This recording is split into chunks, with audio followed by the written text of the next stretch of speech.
the hijackers didn't fly the airplane. This system was used. Whether it was used to crash airplanes into buildings or fly the aircraft somewhere else is debatable. I could not have flown the 9/11 flight profiles, and neither could the alleged 9/11 Muslim hijackers. There are over 300,000 pilots in the world, and not one of them was permitted to testify before the 9/11 Commission. Grab your seatbelts and trust me, I can convince you that the aircraft were remotely controlled. So who is responsible for the suppression of this information? The FBI knew about it, and the 9/11 Commission knew about it. Who authored the 9/11 Commission final report? A neocon Zionist named Philip Zelikow. The FAA and the FBI and every relevant level and branch of the United States government knows that our organization is aware of this information that's presented to them, and they refuse to investigate, which I'll talk about here in a minute. Welcome to Discourse with Christian. I'm your host, Christian White, and today's guest is Captain Dan Hanley. Dan commenced flying 57 years ago in 1968 at age 19, first as a civilian pilot and then 10 years as a naval aviator, and finally for 25 years as a United Airlines pilot. Over a 35-year career, he flew 15 different aircraft accruing over 20,000 flight hours. In 2003, he was illegally grounded permanently as United Airlines B777 captain for speaking out about 9/11 related safety and security issues. Dan, thanks so much for being on the show today.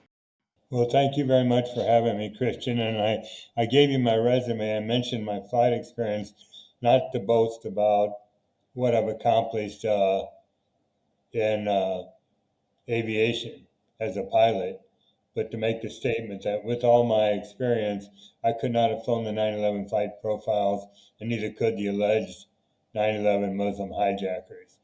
There are over 300,000 pilots in the world, and not one of them was permitted to testify before the 9/11 Commission as to the absurdity of the ludicrous notion that these poorly trained, inexperienced pilots that were unqualified on those airplanes could have possibly hit those buildings because they couldn't have flown it themselves. So that's part of the reason we've established an organization. It's grassroots, and I'm the director, called 9/11 Pilot Whistleblowers, because if you look at the 9/11 Commission, I interviewed a man named Ray McGinnis a few years ago. He's from Vancouver, who had written a book, Unanswered Questions. And he was working with the next of kin for the 9/11 families. And of the hundreds of questions the 9/11 next of kin had for the 9/11 Commission, only 70% of them were totally ignored, and only 30% were answered, and of that, only 10% were answered adequately. So we know that the 9/11 Commission was a farce, and we know no pilots testified before it. So we're trying to heighten public awareness to the fact that these pilots couldn't have flown the aircraft, while pushing forward, trying to expose this fact by doing podcasts like this or other programs that we have. I'll tell you a little bit about 9/11 Pilot Whistleblowers. It started out as a Facebook group. Then we added a radio program, a blog, a website, and started doing podcasts and TV and radio programs. And it's blossomed out to be a global organization. I said I serve as the director. The purpose of the organization, grab your seatbelts and trust me, I can convince you that the aircraft were remotely controlled.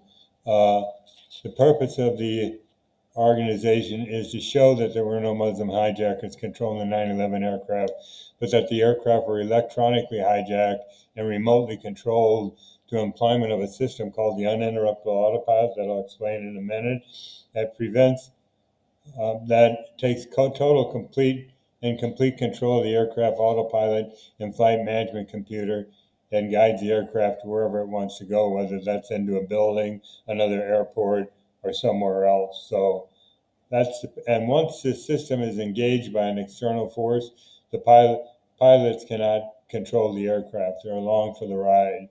One of the goals of our organization has been to recruit highly trained and experienced pilots, whether they're active or retired military or civilian, from around the world, who will attest to the fact that not only could the hijackers not have flown the aircraft profiles, but that they could not have done them themselves. And I personally have interviewed 10 of these pilots. We actually interviewed more, but we only have 10 of them posted on our website at 911pilots.org.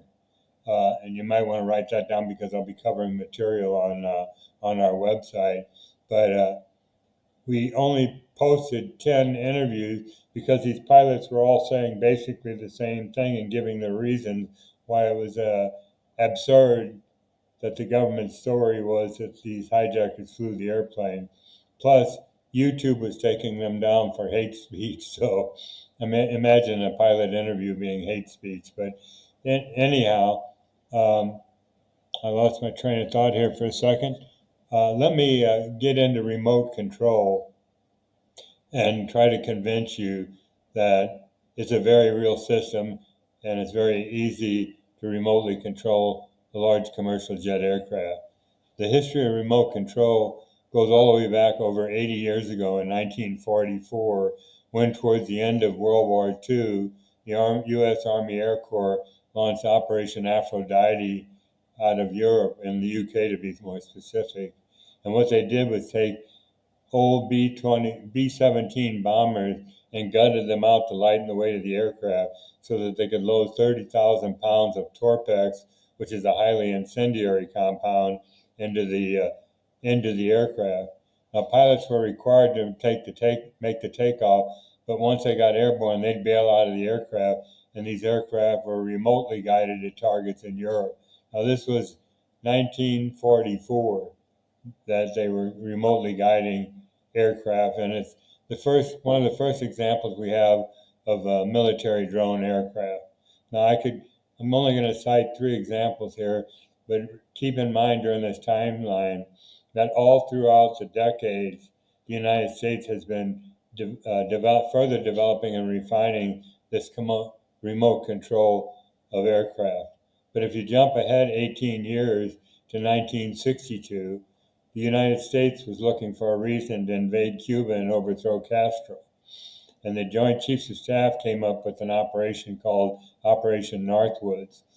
And they presented it to the Secretary of Defense, who in turn turned it over to Kennedy, who rejected the idea. But what this plan called for, and now mind you, this was in 1962, 39 years before 9/11, what it called for was the CIA was going to conduct a series of false flag incidents, like attacking a U.S. ship in open waters, conducting terrorist attacks on U.S.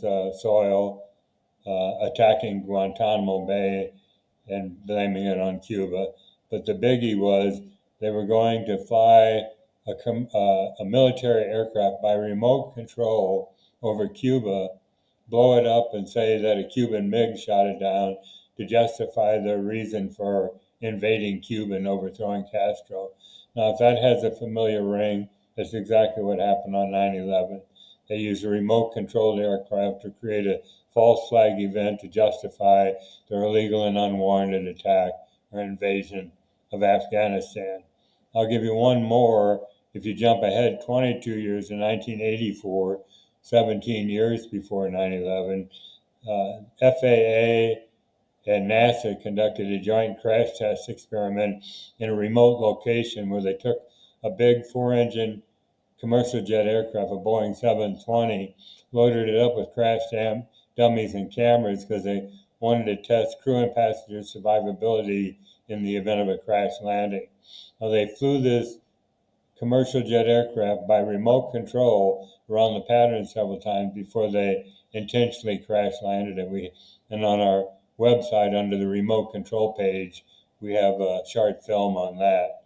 This brings us up to the early to mid 1990s, where we claim this uninterruptible autopilot was not just developed, but produced and installed on commercial jet aircraft. Now, if you Google uninterruptible autopilot, you'll get a Wikipedia article by that name. It used to have a title up until a few months ago, Boeing Honeywell uninterruptible autopilot, but they took Boeing and Honeywell's name off the article. But the article is misleading because it states that the design purpose of the system is to prevent would-be hijackers from commandeering a commercial jet aircraft and flying by remotely taking control of it and flying it to one of 108 airports in the world. So if you ran across this article, you just think, oh, look, they've come up with a system to prevent another 9/11. But the article goes on to say that the system wasn't patented until 2006. Well, this is true. We've got a copy of the patent, but we've had informants come forward from Raytheon, Boeing, and avionics technicians who have stated that they know for a fact that the system was installed on aircraft in at least 1996 and 1997, so several years before 9/11. So our contention is the hijackers didn't fly the airplane. This system was used. Whether it was used to crash airplanes into buildings or fly the aircraft somewhere else is debatable. But that's the scope and purpose of 9/11 pilot whistleblowers. I'd like to go to one of the hijackers and focus in on him, and that is a hijacker named Hani Hanjour, who supposedly piloted American 77 into the Pentagon on 9/11.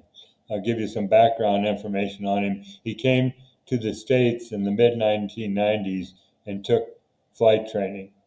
And it was well documented after the fact by ABC News, the New York Times, Chicago Tribune, and other news outlets that he was a very poor student, that he could barely fly an airplane. So much so that when he went back to Saudi Arabia and returned to the States just prior to 9/11, he tried to re-enroll in a school he had attended before, and they wouldn't take him because they said he was such a poor student they didn't want to waste assets on him. So what was the maneuver that Hanjour was supposed to perform? Well, American 77 took off from Washington Dulles Airport heading for the West Coast, got to cruise altitude for a while before making an about-face U-turn back into Washington, starting a descent. And the airplane gets to 7,000 feet and commences this descending, accelerating corkscrew turn to arrive, this is a trick, to arrive precisely at the surface at over 500 knots without skidding it and flying it all the way into the Pentagon a few feet off the ground. And he did this supposedly on his first attempt. So what's wrong with this picture? Another group called Pilots for 9/11 Truth several years ago rented simulator time and experienced pilots attempt to replicate this maneuver in a simulator, and they crashed the simulator trying it. So here's Hanjour did it on his first attempt, and these experienced pilots couldn't accomplish the maneuver. But it gets even better because 1 month prior to 9/11, Hanjour went to the Freeway Airport in Bowie, Maryland, and wanted to run a Cessna 172 aircraft. Now, when you show up in an airport and they don't know you, they don't just throw you the keys and say, have fun. You got to demonstrate you can fly, so you got to go up on an evaluation flight. Well, Hanjour didn't go up on one flight. He went up on 3 flights with 2 instructors over a 2-day period, a man named Ben Connor and a woman named Sherry Baxter. And he flunked all 3 check rides in a Cessna 172.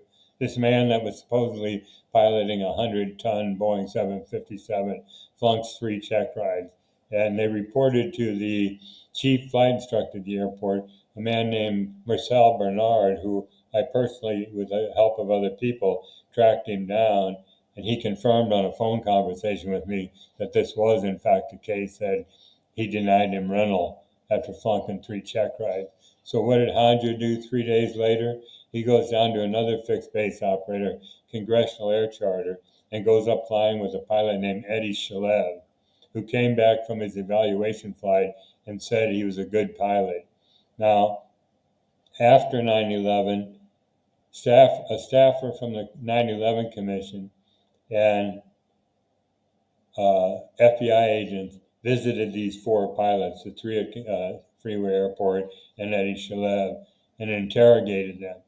But what appeared in the 9/11 Commission final report?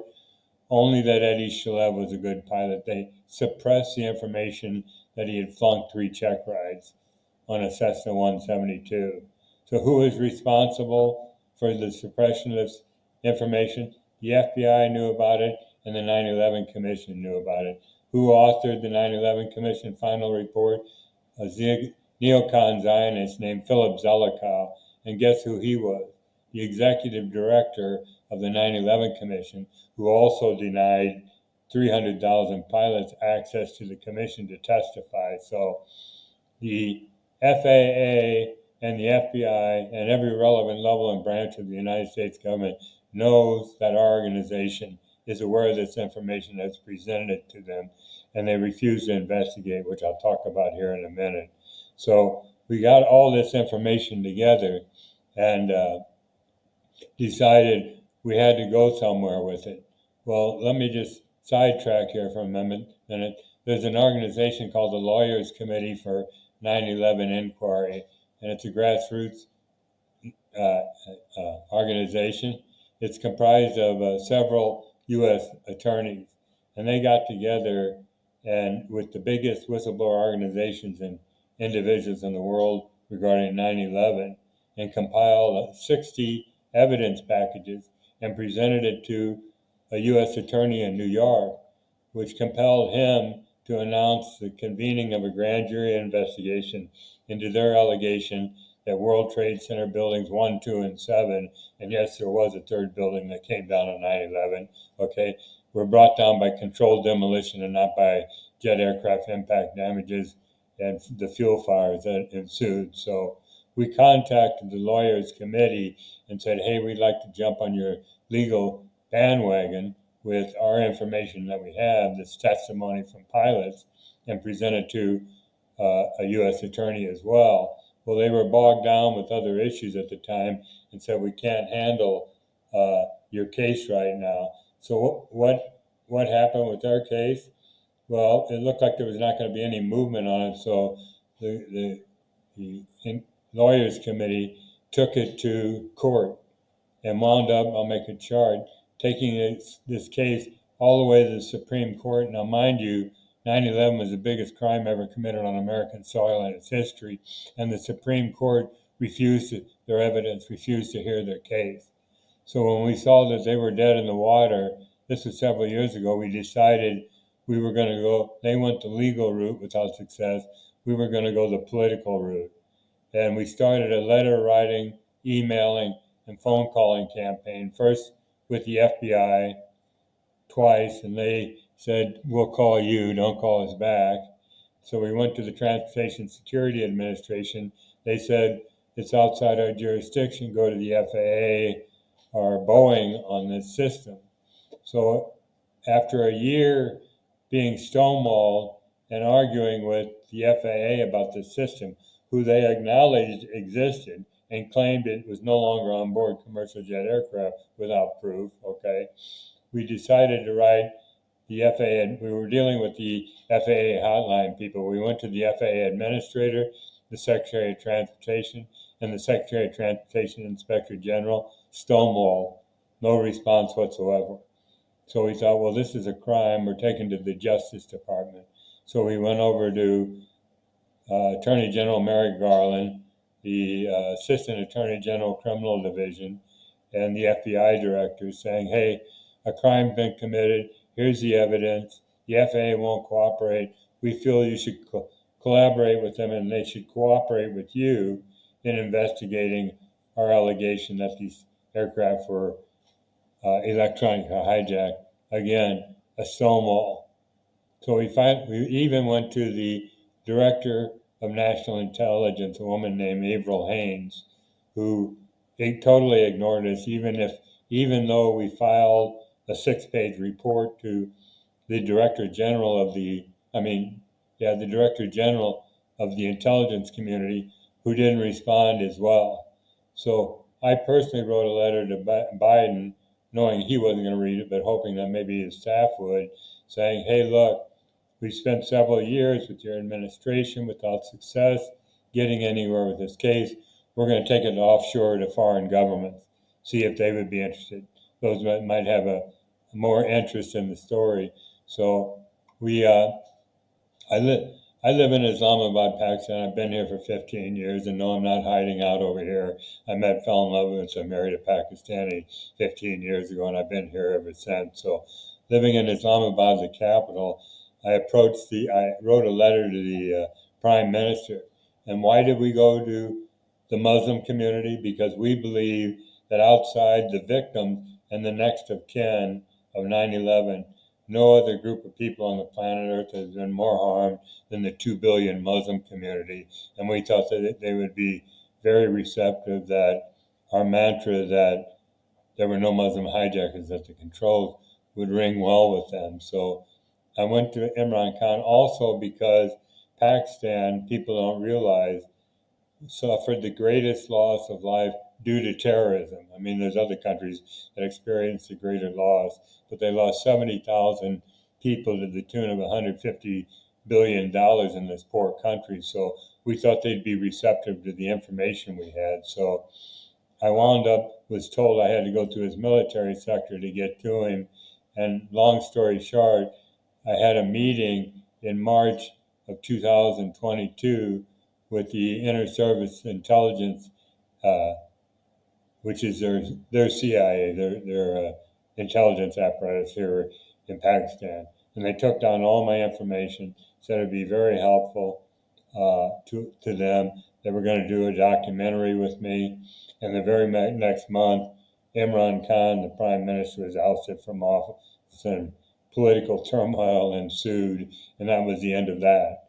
So we decided we'd go to Muslim organizations and present to them not just 9/11 pilot whistleblowers evidence, but the evidence of our other affiliates, such as the Lawyers Committee, Architects and Engineers for 9/11 Truth, Richard Gage, the architect, and there's information, a lot of information, at the International Center for 9/11 Justice, which is another grassroots organization.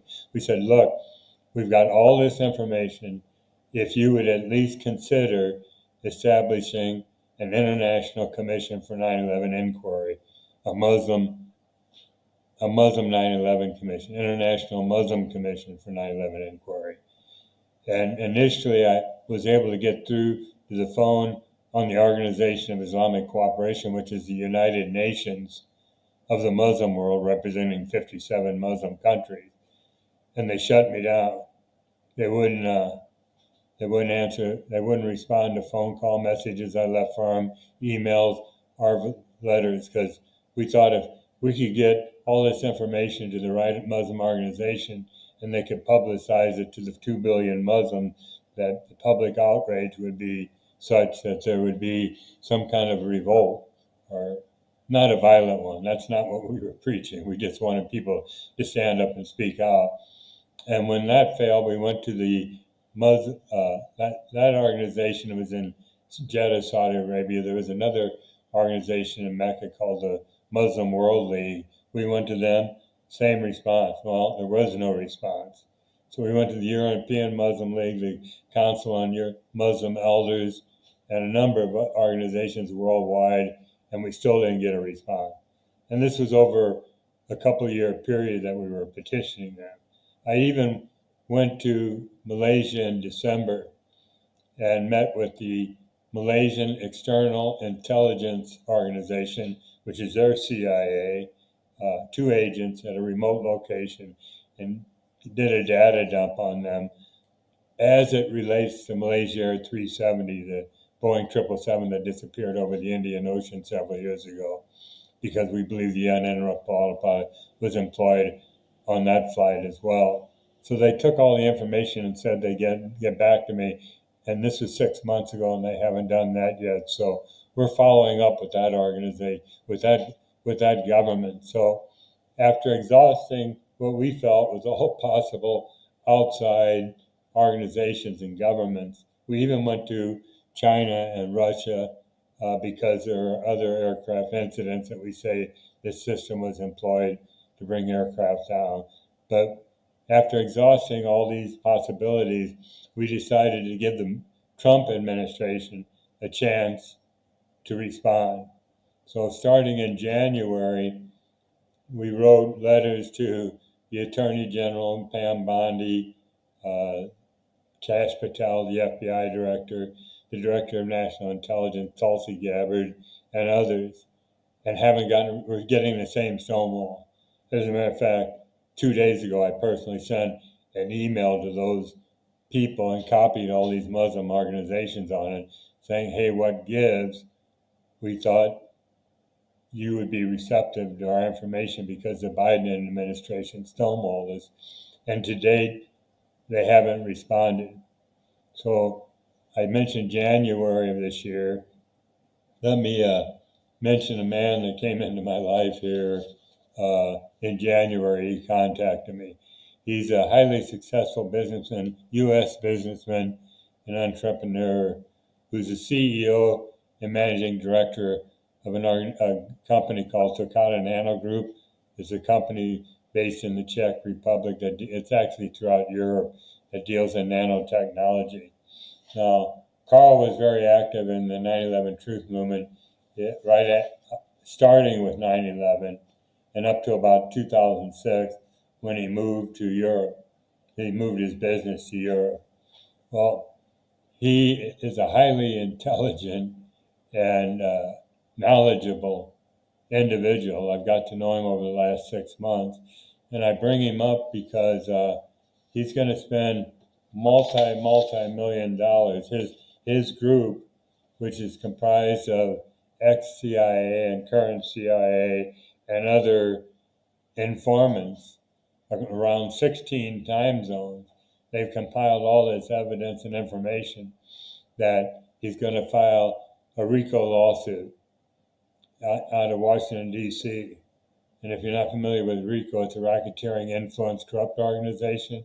And it's a lawsuit that has RICO civil remedy, but it also, in this suit, invokes other powerful U.S. criminal laws, such as VICAR, which is the violent crimes in aid of racketeering, and also has to do with bioterrorism with regard to the anthrax attacks after 9/11. So he's gotten together with me. I introduced him to the Lawyers Committee, Richard Gage, Architects and Engineers for 9/11 Truth, and the International Center for 9/11 Justice.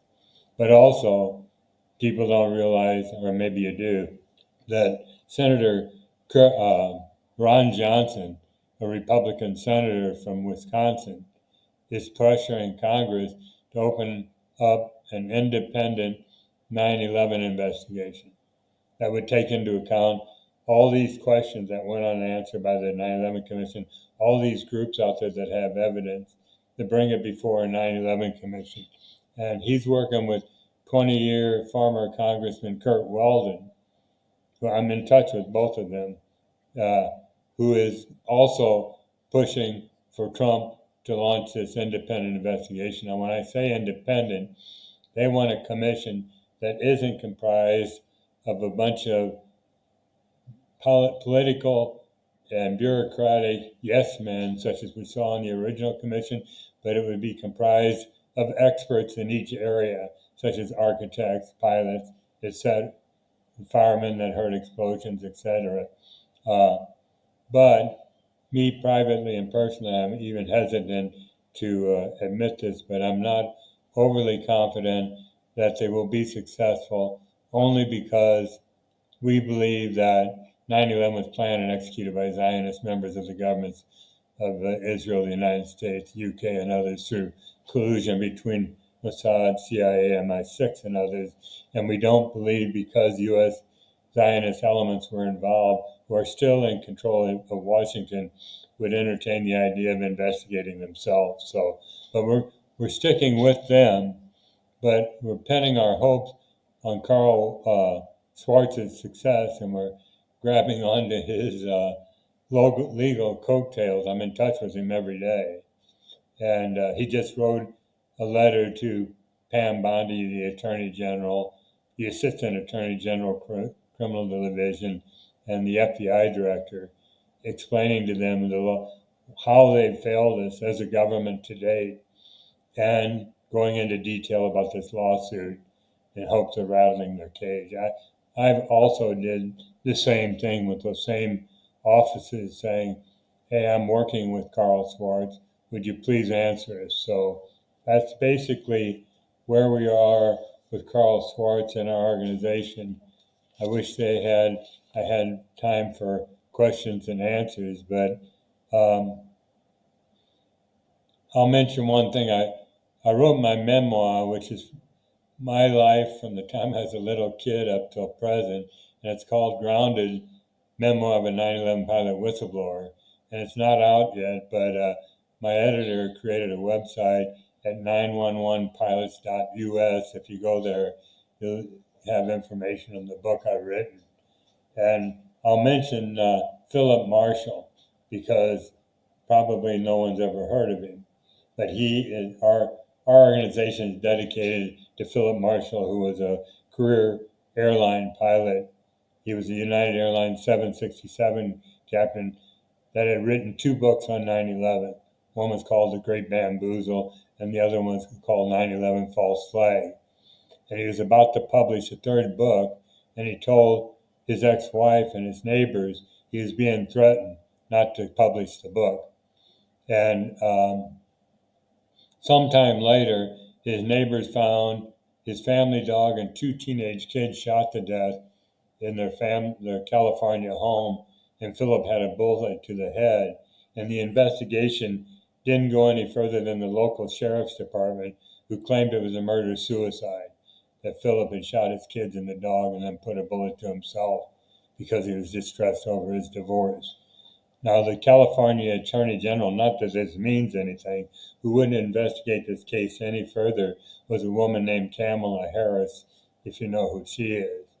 But there's an excellent documentary out. It's called The Unthinkable, the case of an airline pilot. I think that's the subtitle of the documentary. It's on YouTube.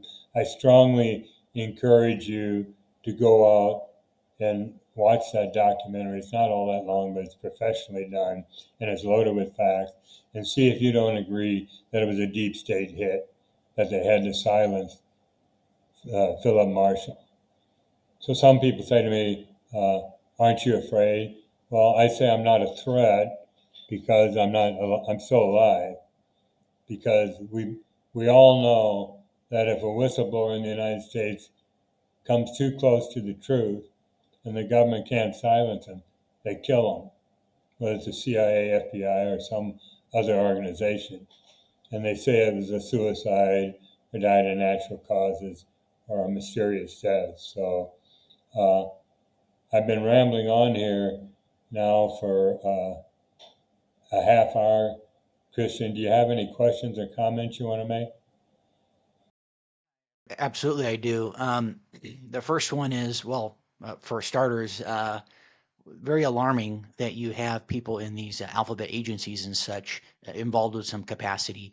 I know you mentioned about foreign agencies, whether that's Mossad. I know you mentioned MI6.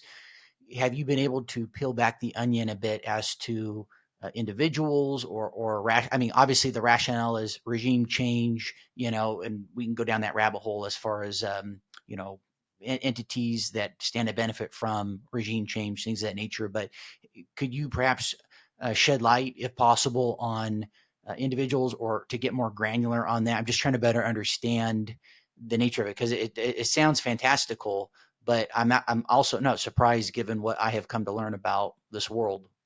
Right. Well, Carl Schwartz in his RICO suit, he shared with me two interrogatories. Trump isn't being named as a defendant. He's got over 250 defendants in this case, of which three of them are former U.S. presidents. I mean, they're very high-profile people. And he shared with me two interrogatories, one on Trump, who I said is not a defendant, but the other one is George Tenet. And the information that I read in that in an excerpt, I haven't read its whole lawsuit, is unbelievable. The depth of knowledge and the breadth of people that this lawsuit will cover and bring to public light. As far as MI6 and Mossad's involvement in this, you can cite the dancing Israelis as Israel having foreknowledge of the event. But I strongly urge people to read Christopher Boland's book, Solving 9/11, the event that changed the world, and David Icke's book, The Trigger, because they name people, places, and events that I can't even regurgitate here on your program, Christian. Gotcha. Yeah. Okay. And then you also mentioned about individuals who have been taken out. I know you gave the one gentleman out of California where it was a purported suicide. Could you, or if you care to unpack other individuals or strange deaths? Well, Mike Rupert, the guy that rode over the Rubicon or passing over the Rubicon or whatever, he supposedly died of 2 gunshot wounds to the head, a suicide. He's one that comes to my attention, but I can't think of the others that have also mysteriously disappeared.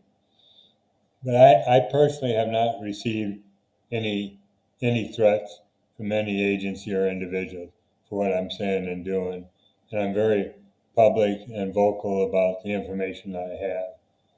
I'm 76 years old.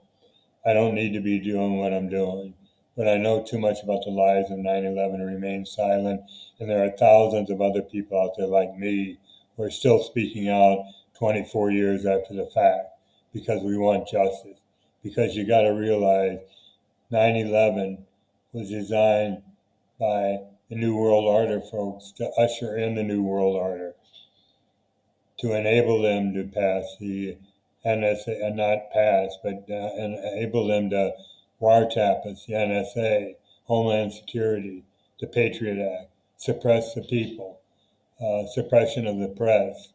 So that's what I personally believe 9/11 was all about. And if you can get into who is responsible for 9/11, and I claim those countries I mentioned were in the planning and execution phase of the event, but it depends upon your worldview, Christian. There's 195 countries in the world, and so few world leaders have spoken out, even though they're not stupid. They've got to have access to the same information we have. So you have to ask yourself, why don't they speak out? Well, a lot of them who are third world nations, including Pakistan, are totally or heavily dependent on IMF and World Bank loans. In like Pakistan's case, they're dependent upon aid and trade for its very survival, which goes month to month depending upon how much money they have coming in, and they can't bite the hand that feeds it.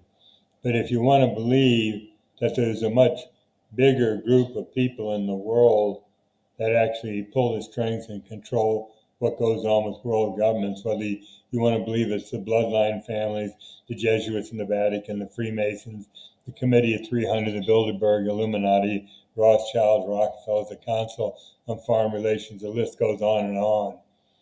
There are mega organizations and the most powerful, wealthy, ruthless subhumans on the planet Earth that are responsible for 9/11 ultimately. And that's what everybody's afraid of. How do you go up against that when they have total control of the media? People don't realize in 1983, there were over 50 independent news media outlets in the United States. Thanks to the 1998 Telecommunications Act passed by Bill Clinton, signed by Bill Clinton, there's only 6 major media conglomerates that control 96% of the news we see, read, or hear. And if you look at their management structure, it's dripping with Zionists. I don't want to be anti-Semitic saying Zionist Jews, but look at the management structure. People need to turn off their TVs. People need to think critically for themselves. They need to go to alt media such as you, Tucker Carlson. I've been on Clayton Morris's program a couple times, Jimmy Dore, Candace Owens, or Joe Rogan. Go to these people, even though they've got an audience in the millions. It's our only hope of getting out in the media world to 8 billion people what actually went on. I'm at a loss for words. Very spooky world we live in.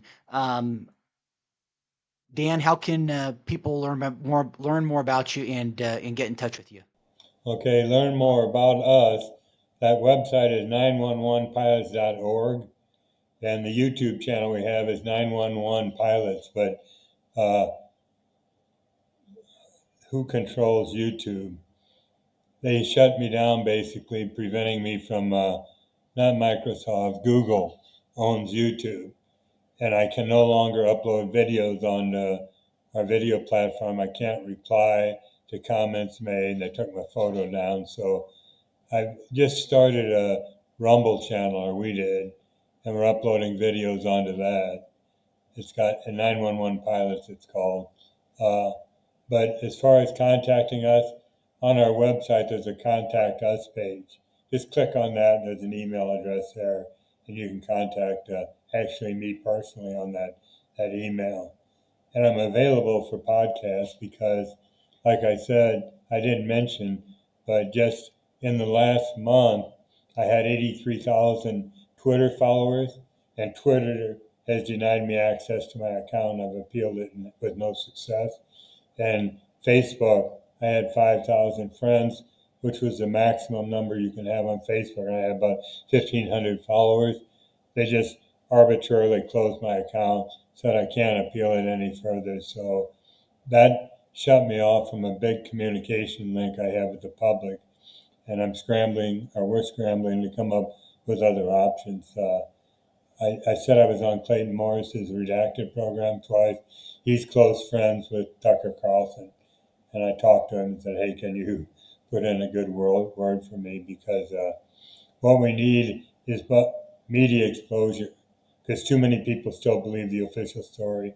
Too many people, in spite of what's going on in the U.S. and the world today, still believe in the government, which I don't. I've lost all faith, trust, and hope in the United States government that I feel has been overrun by Zionists. Dan, thanks so much for your time and for pursuing what you're pursuing this, and would be an honor to, of course, have you on later this year to get further updates from you. Wonderful, Christian. Thank you very much for having me. Have a good day. You too, Dan. Quick ask: over half of you who watch the show regularly haven't yet subscribed.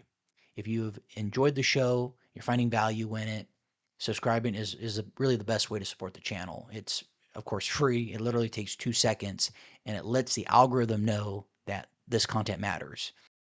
And of course, my commitment to you is going to be that I'm going to continue to bring on great guests, refine those questions. And of course, I'm always receptive to your feedback. If there's certain people that you'd like to have on, or certain questions, or this, that, and the other that you'd like to have as part of the show going forward, things of that nature, please let me know. I'm pretty easy to access.